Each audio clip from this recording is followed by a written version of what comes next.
Okay, once again, hello, mabuhay. Good evening to those in the US and have a good day here in the Philippines. To our viewers, welcome to the First Strike, our EPN network streaming of Filipino martial artists, especially those in grandmasters and masters that showing their skill styles or non-grandmasters. You're welcome here. Welcome, and of course, I'm alone, maybe alone today because my partner is receiving his award. So congratulations, GM both. But during the interviews, GM both is still there. So again, by the way, we welcome to allow me to welcome all of you who are watching here from our online, like Kim Lubin, Pauline from Car, and of course Alexa, Guru Joel Madrona, and Sir Tony Manuel is watching also. By the way, this episode is another episode of uh, another known, even known martial artist. I mean, known Filipino styles in Negros. Yeah, so I'm sure everybody are now wants to see how these styles are actually evolving, because these styles are, I think, 1920s. These styles are already in Bacolod. Okay, so again, good morning. Before we continue with our streaming, I would like to thanks our sponsors like Gcash, Tumandok, and Sea Oil. We have Ella and Moss. Thank you very much for supporting our episode. So again, this time, friends and viewers, we will have another known traditional Filipino martial arts. These styles are very known in the from Bacolod and even international now. So we will have to watch this time the Viñas basic basic styles of Arnis. They call their style Arnis Lapu-Lapu, of course Grandmaster Viñas. So maybe my partner, because he's in Bacolod, and he have the opportunity to interview some of the known Viñas style practitioner. Okay, so let me see. Let us watch the interview of my friend, and he's welcome also. So let's see, Grandmaster, welcome Grandmaster Bobot Gayoles for his welcome, and of course with this Hi, interview with the Venus. greetings to First Strike. And today, we're going to talk about the Viñas Arnis style of Negros Occidental.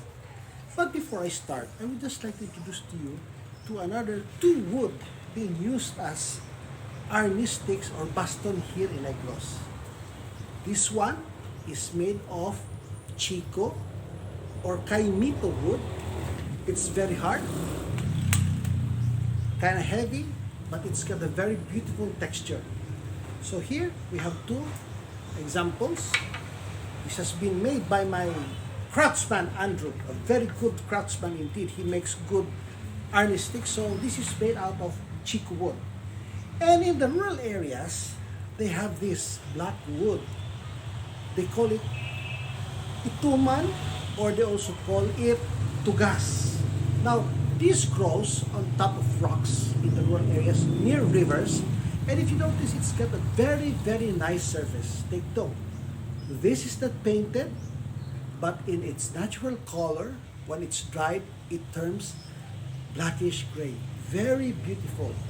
It looks like kamagong, but this is as hard as bahi.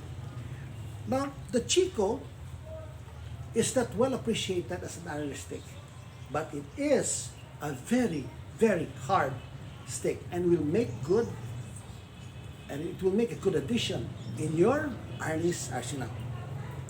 So, ladies and gentlemen, today I'm going to talk to you about Viñas Arnis, or also known as Lapu-Lapu Arnis. Vinyas Arnis system was conceptualized and developed by Jose or Joe Vinyas. His son, Wilson Nunong Vinyas, followed his footsteps later on when he died. Now let's talk first about Joe Vinyas.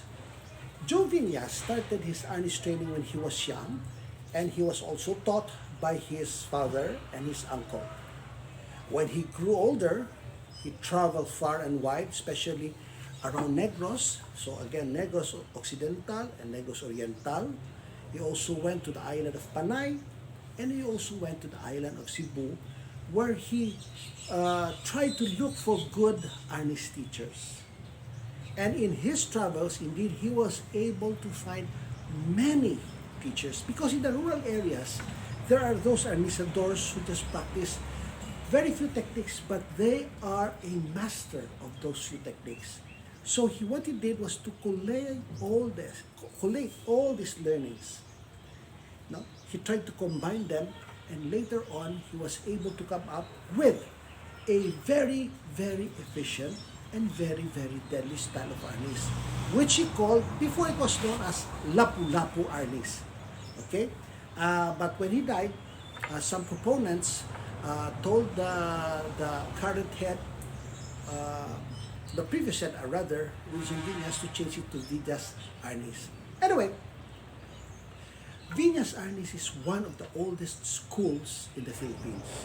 It is one of the oldest registered Arnis school in the Philippines. According to Edgar Solite, a renowned Filipino martial artist and author, Vinyas Arnis, together with 12 Pares, are two of the oldest Arnis schools that are registered in the Philippines. But 12 Pares became very popular. On the other hand, Vinyas Arnis was only taught to very, very select few, because Joe Vinyas, or Jose Vinyas, was a very, very, very discriminate person when it comes to teaching his art. He really selects his student. Now, I was not able to learn from him. I learned from his son, Wilson Vinyas. But of course, the older Vinyas, Jose Vinyas or Joe Vinyas, was able to produce many good arnisadors and bastoneros. Very good, in fact, that these students later on were able to establish their own schools in Negros. And each one seemed to have his own specialization. As a matter of fact, some of them are still alive and teaching, like we have Irving Elefante, who is with the Philippine Army. We also had former students like Grandmaster Baldwin Garucho. We have Jeffrey Montelibano, and another one is Sir Jesse, I forgot his name, but they were all distinguished masters. Now, I would just like to tell you a little bit about Vinyas Arnis. Vinyas Arnis specializes in unarmed combat, dagger, and disarming techniques. When most Army schools specialize in stick fighting, Vinyas Arnis specialized in disarming. That's why they have a highly developed disarming system. So later on, during the 1950s, Joe Vinyas established the Vinyas Lapu-Lapu Arnis Aficionados Gym, and it was situated below his house along the main thoroughfare of Bacolod, Lacson Street. There, Arnisadors from many styles gathered, and they exchanged ideas. And in doing so, this Lapu-Lapu system came into existence, because each one contributed his ideas, and there was a synergistic relationship among the masters. They learned and they taught each other. And so, that is the Vinyas Lapu-Lapu Arnis system. Now, when the older man passed away, the reins of the Vinyas system transferred to his son, Nonong Wilson Vinyas. I am one of the students of Wilson Vinyas, so I do not belong to the older students. Now, each one have their own interpretation of art, because before, when they taught Vinyas Arnis, it depends on the mood of the old man, or it depends on the mood of the teacher. That's why when you have to learn Arnis from Joe Viñas or Wilson Viñas, it is very, very important that you have a notebook. Because when you ask them one technique, they will teach you, and before you write, another technique comes, and so on and so forth. So that in one day, there's a possibility that you might even have 10 variations of a technique. And if you don't have a good memory, all those teachings will just go into oblivion. Okay? So when I was learning from the son, Nonong Wilson Viñas, I always brought with me a notebook. And I tried to list his teachings based on my interpretation of his art. So later on, I will talk about Nonong Wilson Viñas. Okay, so yeah, you hear it and you watch it. My partner actually first he introduced the different types of baston, or how they call it. Actually, the bastons are actually a weapon itself. Okay, so this time, as my partner says, it's the oldest, one of the oldest Arnis school in the Philippines, and I know I think I have the opportunity also to pass by in that schools in Lacson Street in Bacolod when I think 10 years or 15 years ago. Okay, so one thing that I have noticed when these styles are actually transferring, or several grandmasters who are now propagating the art are actually came from the Viñas Arnis, which actually they call it before as Lapu-Lapu. As what my partners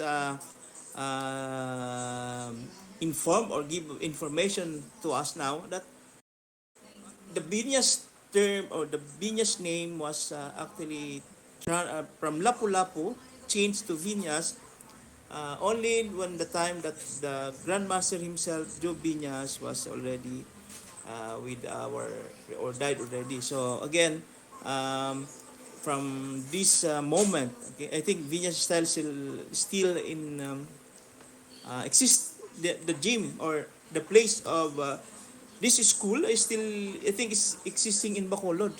Okay? So maybe some of you here, you don't know that your grandmaster or masters are actually came from that school. Okay?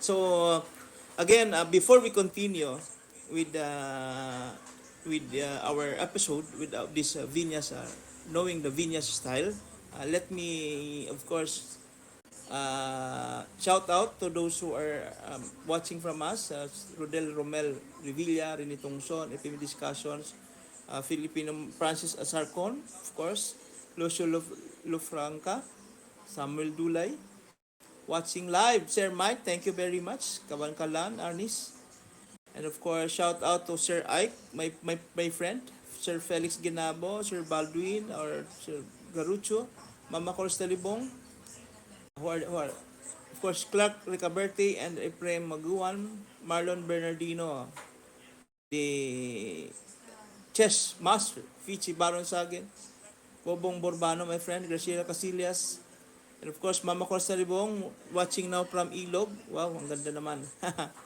And of course, Ray Ibanez, Rodolfo Poblacion, thank you very much, Brother Bobong, watching from the City of Smile. Yan. So, again, thank you very much for joining us here in our episode. So, this time, we will now watch the basic or some of how, the history of Viñas style. And I'm sure maybe some of you here will, maybe some of us here, hear the system. But as I've said earlier, this was formed long time ago. Long time ago. In fact, as in the history and the record, for the record, because it's recorded, only two schools are still existing: the Doce Pares of Cebu, and of course, in Negros in Bacolod is the Viñas style. In fact, during those time, uh, Grandmaster Joe Viñas are selective with his when teaching his style. So that is why maybe the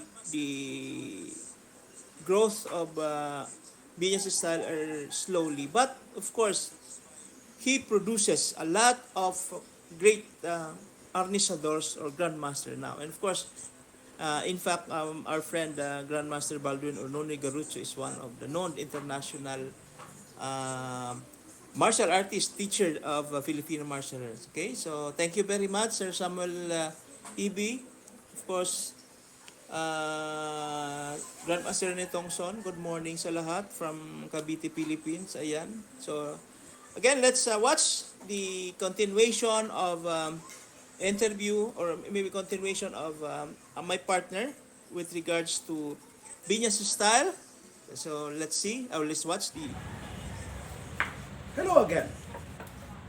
Uh, I started my learning of Arnis under Nolong Viñas during the 1990s, early 1990s. I was never able to really learn from the old man. I got to talk to the older Viñas only once, but then he was already very old during that time. And during the time, he was already having assistants. Those were his senior students. And I never really got to learn from his senior students. In, I think, 1993, I was walking along Lacson and I decided to visit the gym again. And there I met Wilson Nonong Villas. Okay, let's call him Nonong. And I got to know him, I introduced myself, and I told him that I am interested in learning Lapu-Lapu Arnis. Now, the first reason that I tried to learn Lapu-Lapu is Yasay Sable, which was my parents' style. Now, Yasay Sable was mainly concentrated on stick fighting and sword fighting. And we don't have any sort of disarming technique. Now, if you talk about Yasay Sable, the purest Yasay Sable, most of them are either boxers and alisadors or alisador wrestlers. Those are the two branches of Yasay Sable. Now, I belong to the Yasser Boxer clan. So, what we used to do is if we go into close combat, we would just go into boxing. That is our answer to close quarter battle. So essentially, Yasay Sable by itself didn't really have much disarming. If there was any disarming in Yasay Sable, it was influenced by Japanese Jiu-Jitsu. So I would not even call it Filipino martial arts. So when I visited Wilson Villas, let's call him at this point Nonong, he showed me the different disarming techniques of Lapu-Lapu, and I was really impressed. So for about 3 to 4 years, until his death, I would frequent his house and continue learning from him Viñas Arnis. We used to call it Lapu-Lapu Arnis. As a matter of fact, 15 years ago, if you ask me what my style is, I would answer Lapu-Lapu. We belong to the Lapu-Lapu Arnisadors, but now it's also known as Viñas Arnis. So, Nonong Viñas actually wasn't part of the original group of students of the elder Viñas. Many people believe that when he was younger, he was mainly concerned with basketball, his favorite sport. As a matter of fact, even before he retired, he frequently played basketball. He was a very fit man, very slim, very fast. But when his father was very old, Nonong told me that his father told him to start learning from him personally. So it was a face-to-face, one-on-one instruction of Lapu-Lapu Arnis. So in his last days, maybe for a few years before he died, he really mentored his son on the intricacies of Lapu-Lapu Arnis. That's why when you look at Lapu-Lapu Arnisadors this day, there is a variation, a very big variation, depending on who are you talking to. Different students have different variations of Lapu-Lapu, and they are all good. They are all effective. Any one of them can show you Lapu-Lapu, but it is based on his interpretation. Now, Nong Nonong taught me Lapu-Lapu, and it comes in 7 numbers. It has 7 strikes, okay? And it has 7 disarmings, it has 7 strangulations, and it has 7 unarmed techniques. Now, Nong Nonong was a very, very innovative person, and he likes combining all those techniques. As a matter of fact, he taught me joint manipulations, he taught me dagger, and he taught me some leg techniques. He also taught me the stick. He has a way of holding the stick which was really very fast, and very, very powerful also. Now, from his very slim body, you can imagine where his power comes from. But he was really very powerful. Now, when you ask me what my brand of Lapu-Lapu is, my brand is the brand of Wilson Nonong Viñas. Later on, we will feature other Viñas stylists, and you will find out that there are slight differences in the way they deliver the techniques. Now, what are the principles of Dong Nonong? One of the main principles of Wilson Viñas is preemptive strike. When you say preemptive strike, like when he blocks, this is a typical block, right? Other people would block and strike. Now, Wilson Viñas would usually hit the opponent first. This block would be a hit to the face of the opponent. So hit and block, and you do the disarming or counter attack. Same here. Other people would block it just like that. Wilson Viñas would hit first and block. Now, same with these arm techniques. A typical block would be like this, and you hit. Wilson Viñas would do this. Hit first and block. Hit first and block. He was very fond of simultaneous techniques. Blocks and hit go at the same time, followed by rapid strikes. Now, what are his principles? His principles are rapid movements, precise targeting of vital points of the people, leverage, and going with the flow. He never wanted to fight force against force. He wanted you to go with the flow. Go with the flow, go with the force of the enemy, and always look for the blind side. Those are the main tenets of the Arnis of Nonong Viñas. And he also believed in shocking motion. Shocking motion. When you shock a person, like for example, when you block, instead of just blocking, you hold and shock, hold and shock. No? Those are all integrated. And he believes in simultaneous execution of techniques. So sometimes he attacks your face without you knowing he's also attacking your foot. He attacks your face at the same time he blocks. That's why Lapu-Lapu is really very good in transitioning techniques. So those are the very mindset of Lapu-Lapu again. So preemptive strikes, shocking, going with the force, going for the blind side, and adaptation to any circumstance that might be presented to you in an Arnis fight. Now, what I would say, Nonong Viñas has had a very, very encyclopedic knowledge. The man was just so gifted. And every time you go to his house, he will always have something new to show you. Because he tries to combine all the techniques. So sometimes if you're just a typical rigid student, you will learn one technique and do it maybe 100 times, and that's it. Now, what he encourages us to do is, once you do a technique, you ask yourself, what else? What next? If you block, what next? What else? What else can you do? Then, he wants you to develop the flow. That's why in Lapu-Lapu, when they concentrate, when they attack, they always have a flow of techniques.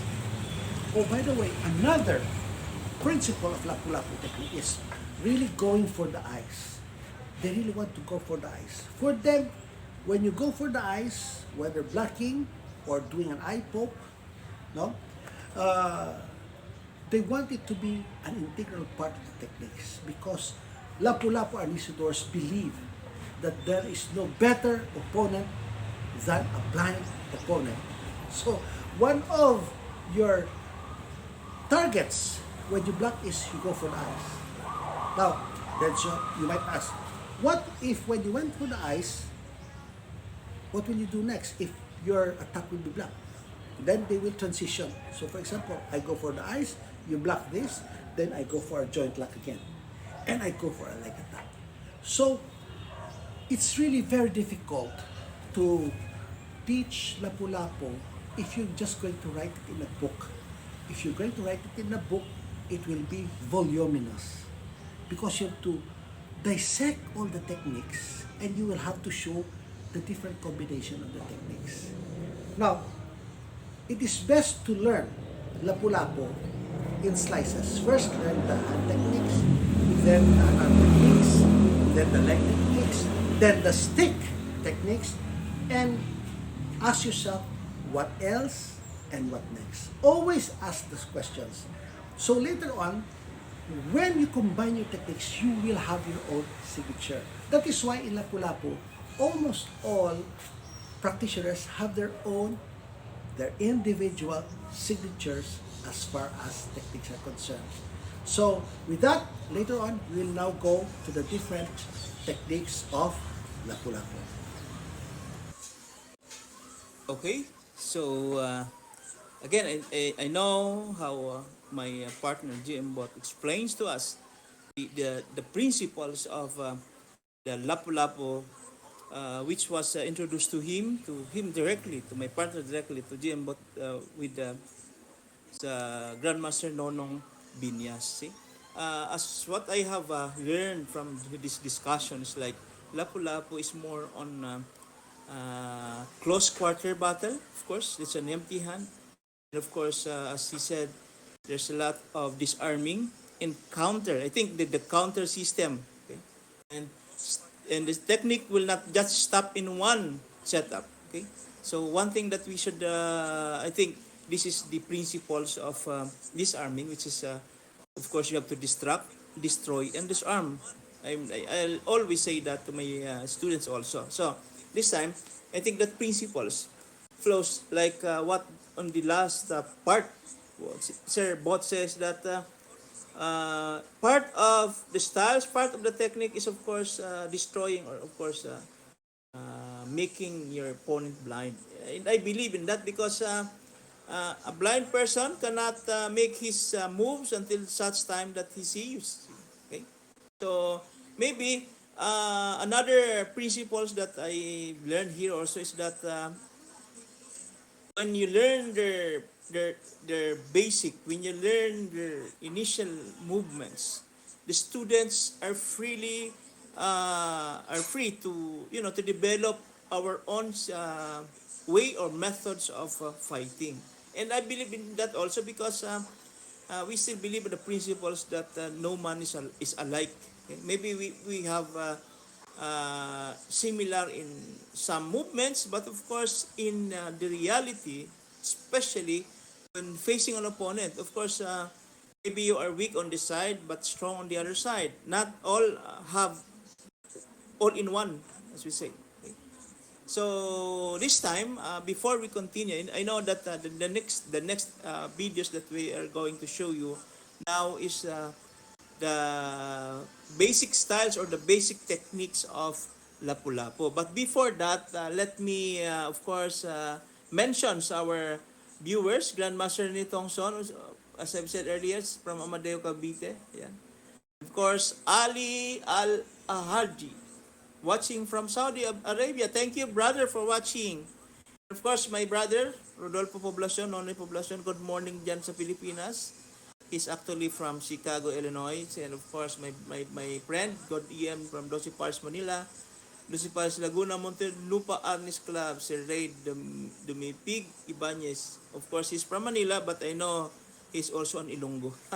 So again, I believe since my style is more in an Ilonggo style, so I have a lot of friends from Ilonggo.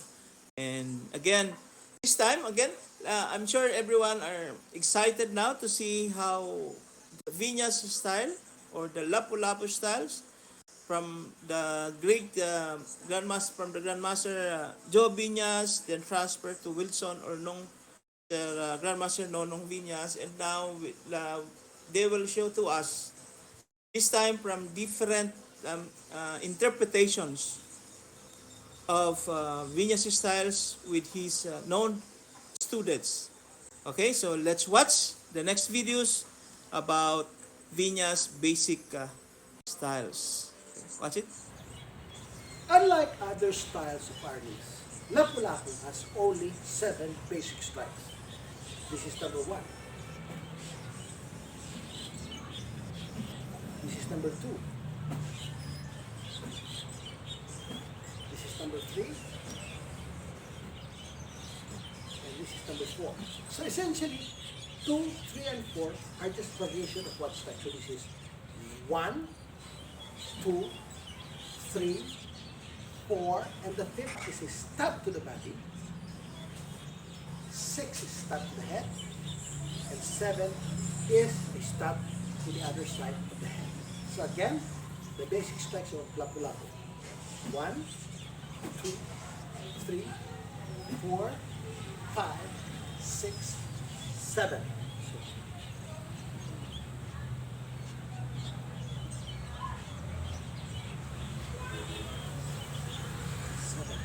So it has only 7 strikes. And Lolo Viñas used to tell me, in Lapu-Lapu, if it doesn't make a whizzing sound, it's wrong. So in Lapu-Lapu, you have to add improvement. 1, 2, 3, 4, 5, 5, 6, 7.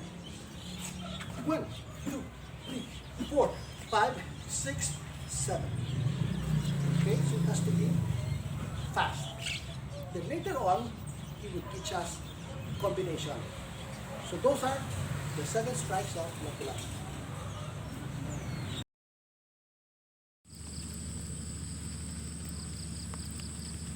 We will now show you the basic disarming techniques of Lapu-Lapu Viñas Arnis.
One of the defensive principles of Vinyas Arnis is the use of preemptive strikes.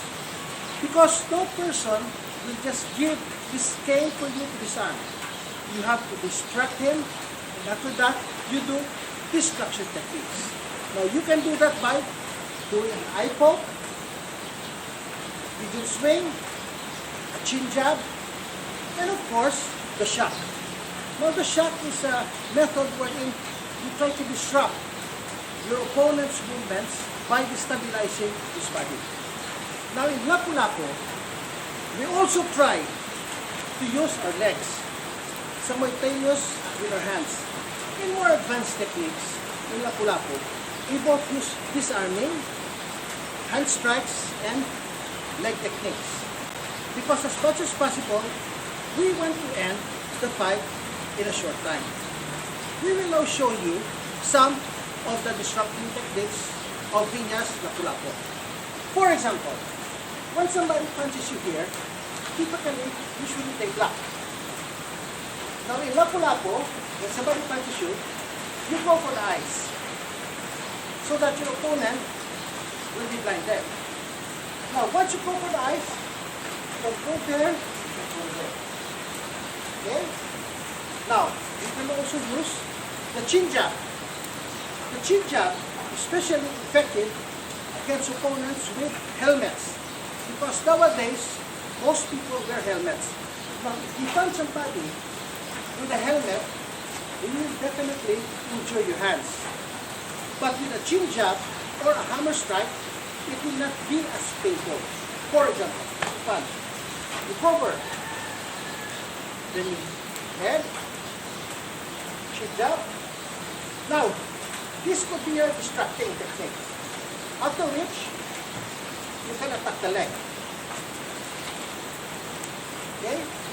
Or, again, you cover, this time with a chin jab, you block it. Right? He blocks. Here, you can go another one. Okay? Go. You connect it. So it should be high and low. High and low, or low and high. Like for example, you're standing, somebody punches you, punch, you just go over this and break this one. Or again, punch, you move in to this one. So, in Lapu-Lapu, we use both distraction, then the distraction method. And it goes for both high areas and low areas. Now in techniques, we use them simultaneously. Touch. There is your distraction. Now you block this. If he blocks, you go here. Okay? You pull this one. You pull this one, you go here. So, it's a checkmate. As far as your opponent is concerned. Again, you punch. Chin jab, you block this one. Good, you go here. And from here, see, he's trying to get that, you go here. So in Lapu-Lapu, we have what we say, attack, counter, and counter-attacks. Now, like for example, you try to break your arm, you break your arm. You try to break my arm, right? Yes. So when you break,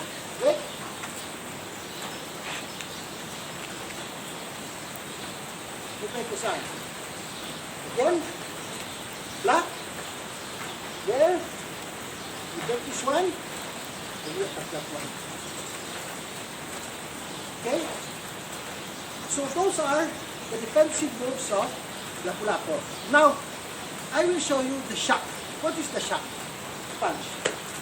Now, usually, when people attack, they just block it like this. But if your opponent is big, you cannot just block this, punch. So what do? You shock, punch. Here, watch. Shock, and hold. Okay? Stop. Oh. Shock, and hold. Okay? Take out. Yes, another hand. Punch with other hand. You cover. Shock, and hold, and knee. Okay? So that is the principle followed by Lapu-Lapu Arnis. Okay, so again, thank you very much, Grandmaster Bot, for explaining very well the style of Lapu-Lapu Arnis, or the basic. Of course, I learned, of course, the seven strikes, seven strikes, as very for the first timer, it's easy to do, but of course, there's principles beyond, right? So again, if you want to learn more about this style, you can contact Sir Bot, and of course, contact us if you wish to. Then we will connect with you with those personalities, those grandmasters who learn from this style. By the way, before I continue, I just want to say thank you, Sir Samuel Ibe, for elaborating, or for, of course, for give me some views. Yes, it is what late Taijo teach you. Personally, it's not us the same with other students of him, as what Taijo said. What I will teach you suits you most, not suited to them. That's why we differ from each other. Correct. Me myself, I understand that as a physical education teacher. I believe that we have different structure, we have different bone structure, we have different physical build, physical body, and of course we have different way of training. Or even though we are in the same group, the same gym, maybe our grandmasters or the grandmasters that teach us are only the principles of those techniques, because um, they are actually giving you the opportunities, so that might happen, opportunities that might happen. That is why several techniques are being opened, and it's up to us as a grandmaster, as a practitioner, to really develop what's the most suited to us. So thank you very much, Sir Sam, Sir Sam, for that wonderful sharing. And of course, my friend, Sir Felix Ginabo, watching. Good morning sa tanan from Barangay Sumag. Okay, yan. Tim Hartman, Dieter, Linda, and of course Gilbert Flores, Lucille Vasquez, and a lot of more watching us. Thank you very much for watching. But again, going back to the styles, the principles. I think principles suited also to me. And thank you very much for confirming my way of my principles. Like destruct, destroy, and disarm. This principle is really applicable, and it shows here from what Grandmaster Bot explained to us. And another one is make the fight at the shortest period of time. This is also a principle that I heard from our friend Grandmaster Noy Garocho, di ba? Tama, tama. And of course, and a lot of Grandmaster. I'm happy and of course lucky to be here in these episodes, and of course with this first strike, because there are things that I learned and confirmed much. Of course, the principles that for 3 decades in martial arts, those principles are sometimes coming in again or reminding me of those principles. Number two, there are some new learnings, there are some new lessons, because there is no man who can really learn a lot, or no person can give you all. No person. So because of the principles that we as individual have different structures, different way of living, and of course, like me, I am a left-handed. Others are right-handed. So few of us are left-handed, like Grandmaster Remy Presas is a left-handed, Grandmaster Bambit Dula is left-handed. So most of us in modernists, some of are left-handed also. So maybe it's just a kind of coincidence, because of the late Grandmasters are the same side, the same strong hand. So maybe that's why I love the art itself. So this time, my friend, I know that there's another learnings here in our episodes, and I'm actually can't wait to go to the place where vinyas styles was originate. So here again, our last video, I think, for this episode. Let's see, or let's watch the last videos, our parting videos from my friend Grandmaster Bot Gayoles. See.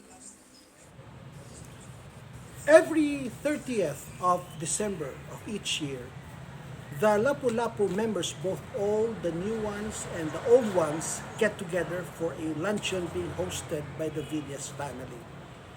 Uh, 2 years ago, before the COVID, it was discussed that a common syllabus of Lapu-Lapu will be made from the various masters. So in the future, I think the vision of Lapu-Lapu as an organization is to look for commonalities among the different masters and grandmasters and try to ferret out what was taught by both the old man and the younger Vinyas.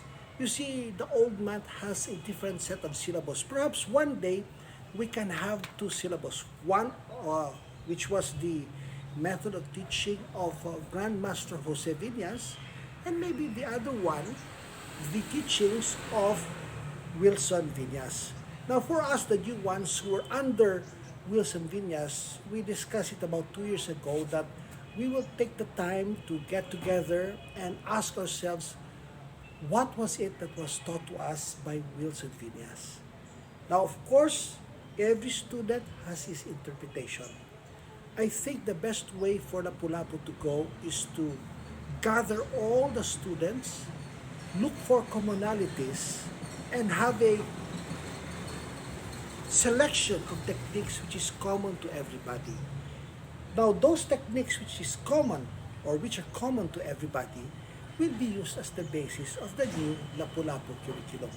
And I think one of the things that would benefit Lapu-Lapu one day is if they can come up with a document, a written syllabus, a course of action, a course of teaching, wherein a prospective students will be given a detailed and systematic way on how to learn Lapu-Lapu, because Lapu-Lapu is indeed a very, as I said, very encyclopedic art.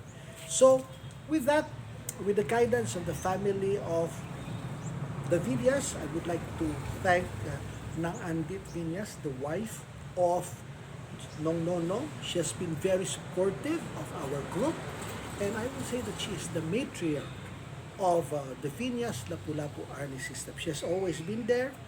She advises us on what to do if we have some decisions to make. The family is there. They have always been supportive. So I think as an organization, Lapu-Lapu Vinyas will have a long way to go. And we, those who are left behind, will really try our best, to keep the Lapu-Lapu Vinyas system alive, keep it dynamic, and keep improving on it. So with that, I would say to our Grandmaster, those who are still alive and those who are not, thank you very much for teaching us Vinyas Lapu-Lapu Arnis. Okay, thank you very much, Grandmaster Both, and of course to all ears of Lapu-Lapu Arnis. I believe your intentions. I believe in your on keeping this art alive, keeping the system of Lapu-Lapu alive is, of course, to have a synchronized curriculum. Of course, writing a curriculum, that's your expertise.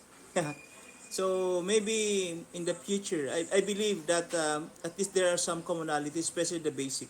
The most important things for the art is to have that commonalities in the basic styles, especially in teaching, because uh, this is I mean this is a suggestions maybe for some of us for the Lapu-Lapu system. So you can really do a some sort of curriculum that will lead the students, of course, just arrange the basic, just arrange those styles that will suit for the beginners, both sides, beginners, even you are from other styles, or maybe for maybe a group of students who will learn from from zero knowledge. Okay, so maybe you can have that wonderful curriculum for the beginners, then maybe advanced, a little bit advanced, intermediate, or maybe intermediate first, and advanced methods. So I think those system of curriculums are actually working in the other styles. So that's only, I mean, for me on the side of education, I suggest that maybe you have to really thoroughly study those curriculums, and maybe I myself will wait for that, and maybe if time will will allow me to train from those notable uh, Lapu-Lapu grandmasters or Vinyasa style gears, I will gladly train with them in the future. So thank you very much, Sir Grandmaster Robot Gayoles, and of course to our viewers. And lastly, thank you very much to our sponsors, of course, our sponsors like Gcash, Tumandok, we have Sea Oil and Moss and RSL and lots of sponsors. Thank you very much to our staff. Of course, with me is Paul and Ems. Thank you very much. Jazz, thank you very much. Thank you very much, Grandmaster Bambit. And of course, our boss, Sir Tony. Thank you very much for keeping this episode, this program, more open or more appropriate, and at the same time shall is a common have commonalities. And of course, thank you very much for keeping this program reaching our people in other styles. Our you know that we know that we actually plan to uh, make this program open to other styles also, to other group or grandmasters also who are willing to share their skills, and of course to show to the public that there are still styles inside or outside the Philippines, or maybe in or inside the Philippines, or those in the remote areas, grandmasters in the remote areas. If you have students, please do contact us. We are glad, and we will be very happy to feature you here in our next episodes. Of course, thank you very much to our presidents of Philippines Krimakali Arnis Federation, Senator Juan Miguel Subiri, for of course keeping Arnis in the Philippines really strong because of those events that you are actually introducing to us and giving to us. Thank you very much. Of course, my compadre, Monsignor Del Rosario, who's also a martial artist, and Ilonggo himself. Thank you very much for reminding me. And of course, welcome Sir Losio Lufranco of Lapu-Lapu Vinyas, practitioner, Senator Juan Miguel Subiri. Ayan, Senator Mix nandun siya ngayon sa probinsya, nag-i-enjoy. So, nag-i-enjoy si Senator ngayon sa tawag dito, durian. Nakita ko sa post, sana mabigyan tayo dito ng durian. Senator Mix, thank you sa durian, unahan na kita. And of course, ayan, Sir Mon, salamat sa pinakita mo sa aking tawag dito, mga prutas diyan sa iyong farm. Ayan, sa rambutan. Ayan, na nakita ni Sir Mon. Thank you very much, of course, for being there and the pillars of Filipino Martial Arts. Ayan. So with that, my friends, hope to see you again in the next episode with my partner, Grandmaster Bot Gayoles. Again, Sir Bot, congratulations for your very, prestigious award. Bahala na po siya. He will discuss that later siguro or next episodes, the awards that he's going to receive today. And of course, once again, this episode is brought to you by EPN, The First Strike. And thank you once again to our staff. Thank you, and keep watching and share to these episodes to all of these episodes to our friends, so that they can also learn about different styles which we will going to feature here in our EPN FMA First Strike episode. Thank you very much. As we always say, uh, Filipinos in other parts of the world, Filipinos in other parts of the world, and of course, Filipinos inside the Philippines. Uh, keep swaying your stick, keep practicing your styles, and mag-arnis tayo. Good day and mabuhay po sa lahat. Thank you very much.